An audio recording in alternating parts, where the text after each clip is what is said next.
श्री स्वामी समर्थ. जय जय श्री स्वामी समर्थ. काही भक्त असे असतात जे देवाला शोधत नाहीत. काही भक्त असे असतात जे देवाला शोधत नाहीत तर देवच त्यांच्या घरी येतो. ही कथा आहे चोलप्पा महाराजांची आणि त्यांच्या गुरु स्वामी समर्थ यांच्याशी असलेल्या अतूट नात्याची.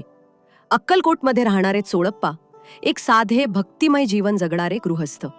एक दिवस एक अद्भुत संत त्यांच्या घरी आले, स्वामी समर्थ. चोळप्पा यांनी स्वामींना देव मानून अखंड सेवा सुरू केली. भूक, तहान, झोप सगळं विसरून. स्वामी समर्थही चोळप्पावर अपार प्रेम करत होते. ते म्हणायचे, हा माझा अनेक जन्मांचा सोबती आहे. स्वामींनी चोळप्पाच्या घरीच वास्तव्य केले आणि तेच स्थान आज पवित्र तीर्थस्थान बनले. चोळप्पांच्या निधनानंतर स्वामी समर्थ खूप शांत आणि विरक्त झाले. आजही लाखो भक्त त्या ठिकाणी येतात जिथे भक्तीने देवाला घर मिळालं. भक्ती अशी करा की देव तुमच्याकडे यायला भाग पडेल. भिऊ नकोस, मी तुझ्या पाठीशी आहे.